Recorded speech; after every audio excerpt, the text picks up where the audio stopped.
இந்த லைவுக்கு ஏதோ ஒரு காரணம் இருக்கும் இல்லையா?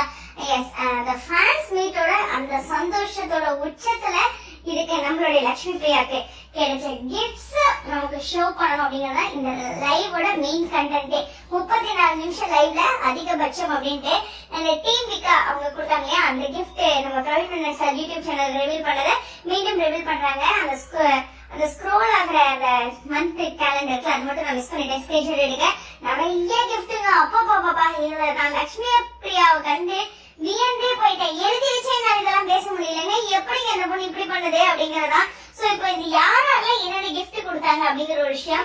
அது மட்டும் இல்லைங்க, இப்போ ஒரு அம்மா வந்து மதுரா அம்மான்னு நினைக்கிறேன், அவங்கதான் வந்து இந்த சாரி ஒண்ணு கொடுத்தாங்க அப்படின்ட்டு அந்த சாரி எடுத்து காட்டாங்க. ஒரு சுடிதார் கொடுத்தா இவங்க தான் சுடிதார் கொடுத்தாங்க. இந்த முருகன் டாலர் கொடுத்தவங்க அவங்க கூட ஒரு பொண்ணு வந்திருந்தாங்க. அது முருகன் டாலர்னு சொல்ல, பொதுவா ஒருத்தரோட அவங்க பொண்ணு வந்திருந்தாங்க அப்படின்னு எக்கச்சக்கமா அவங்க ஃபேன்ஸ் யாரெல்லாம் மீட் பண்ணாங்களோ அத்தனை பேர்த்தையும் சொல்றாங்க. எல்லா கிஃப்ட்டுமே ஷோ பண்ணி காட்டுறாங்க.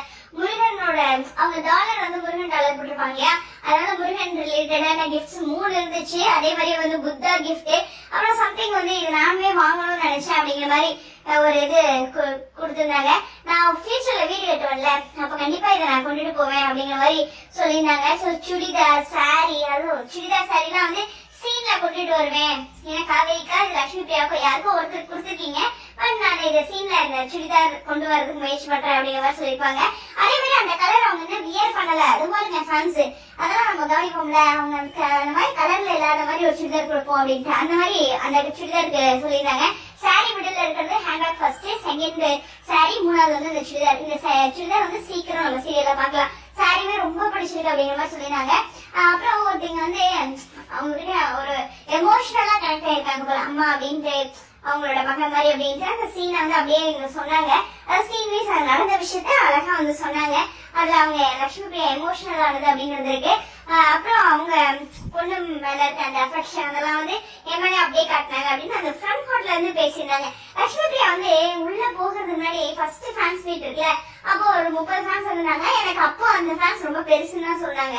பட் ஆனா நான் என்ன ஒரு பிளான் பண்ணா ஒரு 50 ஃபேன்ஸ் வந்திருப்பாங்க அப்படின்னு பார்த்தா கதவை ஓபன் பண்ணதாங்க நான் சர்ப்ரைஸ் குள்ளேயே மூழ்கிட்டேன். என்ன ஷாக்கு அப்படிங்கிற மாதிரி சொல்லியிருந்தாங்க. பின்ன இருக்காரா என்ன, நான் ஃபர்ஸ்டே சொன்னேன், அப்ப இருந்து விகாவோட லெவலுக்கு இப்ப இருக்கிற விகா லெவலுக்கு வந்து அப்ப நமக்கு நம்மள வந்து சமாதானப்படுத்துறாரு பிரவீன் சார். பாருங்க விஜய் சிரிச்சதுக்கு அப்புறம் எல்லாம் மாறிடுவீங்க, மாறினமா கவுந்து விழுந்து கிடக்குறோம் அப்படிங்கறதுதான் உண்மை. சோ இப்ப விக்காக்கா வீக்கா இதா இருக்கும் அப்படிங்கிற ஒரு விஷயத்துல இருக்கும்போது லட்சுமி பிரியா நான் ரொம்ப சர்ப்ரைஸ் ஆனேன் அப்படின்னா, அதாவது அந்த அன்புல இன்னும் அவங்க மிதந்துகிட்டே இருக்காங்க அப்படிங்கிற ஒரு விஷயம். எப்படி இவ்வளவு பியூர் லவ் கொடுக்குறீங்க அப்படிங்கிற அளவுக்கு எழுப்பி வந்து செம்ம ஹாப்பி அப்படிங்கிறது. அது மாதிரி நிறைய எமோஷனலான விஷயங்கள், அப்புறம் அந்த லெட்டர் கொடுத்துருந்துருக்காங்க. அதே மாதிரி நிறைய விஷயங்கள் சொல்லியிருந்தாங்க. இந்த கேரளா ஃபேன்ஸ் இருக்காங்களா, இது வந்து இந்த லைவ்ல ரொம்ப முக்கியமான விஷயம். அவங்க ஒரு சீரியல் பண்ணி ஒரு 4 to 5 months பண்ணிருந்தாங்க இல்லையா, அந்த ஃபேன்ஸ் இப்ப விக்கா ஃபாலோ பண்றது, மகாநதி ஃபாலோ பண்றது அப்படிங்கறதுல அதுலயும் புரிச்சு போய் அதை பற்றியும் கொஞ்சம் பேசியிருந்தாங்க. எஸ் இல்லையா, நம்ம ஒரு லாங்குவேஜ் தெரியாத ஒரு ஊர்ல மலையாளம் பேச சொன்னாங்க, ஆனா எனக்கு ஒரு டக்குனு வரலங்க அப்படிங்கிற மாதிரி சொல்லிட்டு லவ் யூ மட்டும் சொன்னாங்க. சோ அந்த மாதிரி ஒரு அழகா ரெஸ்பெக்ட் பண்ணி அந்த ஃபேன்ஸ் வந்து இன்னும் என்ன ஃபாலோ பண்ணி இந்த சீரியலுக்கு மகாநதி சப்போர்ட் பண்றது அப்படிங்கிறது ரொம்ப பெரிய விஷயம் அப்படின்ட்டு இந்த லைவ் என்டையர் லைவ்ல ஒரு இந்த லவ் போர்ஷன் தான் ரொம்ப முக்கியம். என்னன்னா ஃபேன்ஸ்க்கும் அவங்களுக்கு இடையில இருக்கிறது அது அவ்வளவு அழகா கன்வே பண்ணிருந்தாங்க. அது லட்சுமி பிரியா சொல்லும் போதுலாம் அந்த எக்ஸைட்மெண்ட் சீரியஸாங்க, அந்த ஒவ்வொருத்தோட கிஃப்ட் இவ்வளவு அழகா ஷோ பண்ணி நான் காட்டி ஒரு லைவ்ல செலிபிரிட்டி சைட்ல பார்த்ததே கிடையாது. அதே மாதிரி அந்த நேம் யார சந்திச்சோம், ஆமா நீங்க இருந்தீங்க அப்படிங்கிற மாதிரிலாம் இல்லாம அவ்வளவு தெளிவா ஞாபகம் வச்சிருக்காங்க. இப்போ மெமரி பவர் பார்த்து வியந்து போயிட்டேன். எனக்கெல்லாம் சுத்தமா ஞாபகம் போயிருக்க மறந்துடுவேன். சோ ரொம்ப ஏத்திக்க மாட்டேன் மைண்ட்ல நிறைய விஷயங்கள். இந்த வீடியோ சொல்றேன்ல, அதுக்கப்புறமே என்னென்ன கிஃப்ட் சொன்னீங்க கூட நான் மறந்துடுவேன், அந்த வேகத்துல பேசுறதா. அது மாதிரி இப்போ என்ன ஒரு மெமரி பவர், ஆச்சரியப்பட்டு நிக்கிறேங்க அவங்க லைவ்ல. அதே மாதிரி அந்த அன்பு அவ்வளவு அழகா ரெஸ்பெக்ட் பண்ணிடுறாங்க. அதுவும் சூப்பரா இருந்துச்சு. இந்த ரோஸ் இது மாதிரி ஒவ்வொரு கிஃப்ட்டுமே சொன்னாங்க. அப்புறம் ஏதாச்சும் ஒரு கிஃப்ட்டுக்கு பேரை கேட்டு மாத்தி சொல்லிருப்பேன், ஏதாச்சும் ஒரு கிஃப்ட் நான் சொல்லாம கூட விட்டுருப்பேன், அதெல்லாம் கோச்சிக்காதீங்க, இதெல்லாம் சாதாரணமா எடுத்துக்கங்க அப்படிங்கிற மாதிரி சொன்னதா இருக்கட்டும். அந்த அன்பு அவ்வளவு அழகா சொன்னாங்க.